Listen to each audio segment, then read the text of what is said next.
Hello বন্ধুরা, এবছর আপনারা যারা কেদারনাথ যাওয়ার পরিকল্পনা করছেন কিন্তু হোটেল বুক করতে পারছেন না, তাদের জন্য প্রথমেই বলে রাখি যে বদ্রীনাথ বা গঙ্গোত্রী যমুনোত্রীতে আপনারা অন্যান্য হোটেল পেয়ে গেলেও কিন্তু কেদারনাথে রিজনেবল প্রাইসে হোটেল পাওয়া খুবই কষ্টকর বিষয়। তাই কেদারনাথ যাত্রা শুরু করার আগে আপনারা অবশ্যই জিএমভিএনের যে সরকারি যে হোটেলগুলো রয়েছে সেখানে টেন্ট অথবা রুম অবশ্যই বুক করে নেবেন।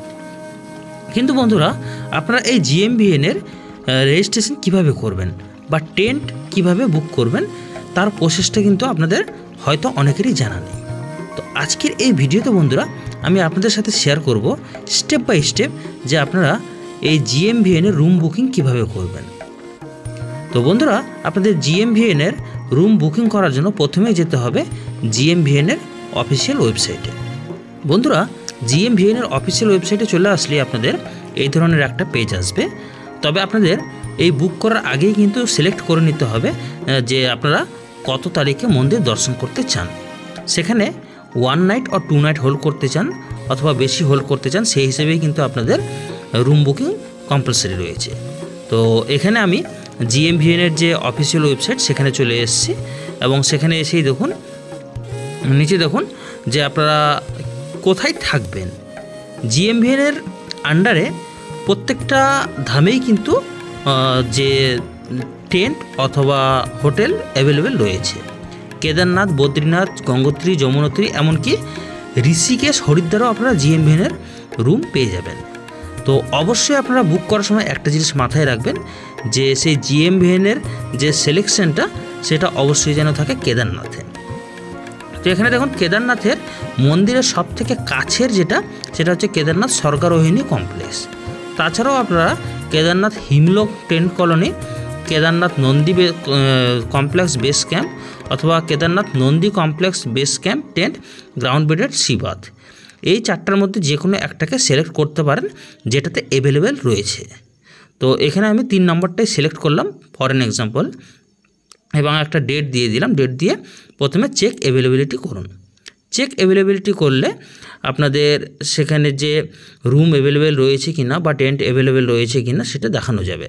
এখানে দেখুন এই যে টেন্টটা রয়েছে সেটা মাত্র 1 কিলোমিটার দূরে রয়েছে কেদারনাথ মন্দির থেকে। বন্ধুরা, আপনাদের তার আগে বলে রাখি যে আপনারা যে কোনো টেন্টই বুক করুন না কেন, প্রত্যেকটা টেন্টের ডিস্টেন্সে কিন্তু প্রায় 500 মিটার থেকে 1 কিলোমিটার দূরে পাবেন। তো এখানে দেখুন ডরমেটরি রয়েছে যার 34টা বেড অ্যাভেলেবেল রয়েছে এবং এই ডরমেটরির যে ভাড়া 1200 টাকা পার পারসন ইনক্লুডিং ডিনার, এবং তার নিচে আদার্স কোনো রুম নেই।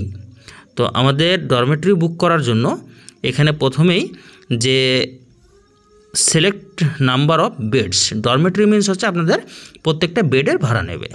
তো এখানে কতজন থাকবেন, আপনারা কতজনের জন্য বুক করবেন সেখানে সিলেক্ট করতে হবে। ফর এন এক্সাম্পল আমি 2 জনকে সিলেক্ট করলাম। তারপর প্রথমে অ্যাড টু কার্ট করতে হবে। অ্যাড টু কার্ট করলে আপনাদের কার্টে অ্যাড হয়ে যাবে। তারপর আপনাদেরকে যে চেকআউট পেমেন্ট প্রসিডিউরটা অ্যাপ্লাই করতে হবে। যেহেতু আমি কার্টে অলরেডি অ্যাড করে দিয়েছি, এবার continue to payment. Continue to পেমেন্টে গেলে আপনাদের পেমেন্ট অপশান চলে আসবে। এখানে দেখুন আমার ডরমেটরির যে রুম বুক করেছি, 2টো টেন্ট নিয়েছি, 1200 করে 2400 টাকা এবং টোটাল 2400 দেখুন। তারপর আপনারা কিভাবে পেমেন্ট করবেন তার জন্য সিলেক্ট পেমেন্ট গেটওয়ে রয়েছে, অ্যাকসেপ্ট ডেবিট কার্ড এবং ক্রেডিট কার্ড আর ইন্টারনেট ব্যাঙ্কিং, যে কোনো একটা মাধ্যম সিলেক্ট করবেন। সিলেক্ট করার পর এখানে দেখুন প্রথমে আপনাদের নাম চাইবে, ফোন নাম্বার, ইমেল আইডি, এই 3টা দেওয়ার পর এখানে আপনাদেরকে বুক নাওয়ে সিলেক্ট করতে হবে। বুক নাওয়ে ক্লিক করলে আপনার যে ক্রেডিট কার্ড অথবা ডেবিট কার্ডের নাম্বার দেবেন এবং কার নামে রয়েছে সেটা দেওয়ার পর যে সিভিভি নাম্বার রয়েছে সেটা দেওয়ার পর আপনাদের ফোনে একটা ওটিপি আসবে।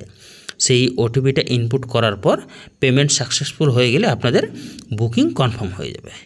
বুকিং কনফার্ম হয়ে যাওয়ার পর আপনারা এই ধরনের জিএমভিএনের তরফ থেকে একটা বুকিং কনফার্মেশন ভাউচার পেয়ে যাবেন, যেখানে আপনারা কার নামে বুক করেছেন এবং কত টাকা পেড করেছেন তার বুকিং আইডি পেয়ে যাবেন, বুকিং ডিটেলস সব পেয়ে যাবেন এই ভাউচারের মধ্যে। এবং কোন ডেটে আপনারা বুক করেছেন এবং কত টাকা ফি পেড করেছেন এবং কিউআর কোড সব কিছু কিন্তু এই ডিটেলস পেয়ে যাবেন এই পিডিএফ ফাইলটা। এই পিডিএফ ফাইলটা সফট কপি হোক বা হার্ড কপি অবশ্যই যখন মন্দিরে যাবেন তখন সেই নির্দিষ্ট রেটে সাথে করে নিয়ে যাবেন। কারণ যদিও এর এক কপি আপনার ওই টেন্ট অথবা হোটেলে থাকবেই, তা সত্ত্বেও আপনাদের কাছে এক কপি অবশ্যই সঙ্গে করে নিয়ে যাবেন যাতে কোনো প্রবলেম ফেস করতে না হয়। তো আশা করছি বন্ধুরা আপনারা GMVN-এর তরফ থেকে কিভাবে টেন্ট আর হোটেল বুক করবেন সেই বিস্তারিত তথ্য পেয়ে গেছেন। আপনাদের যদি আদার্স কোনো হেল্প লাগে অবশ্যই কমেন্ট বক্সে জানিয়ে যাবেন এবং ইনফরমেশনটি ভালো লেগে থাকলে অবশ্যই বন্ধুদের সাথে শেয়ার করবেন। ধন্যবাদ।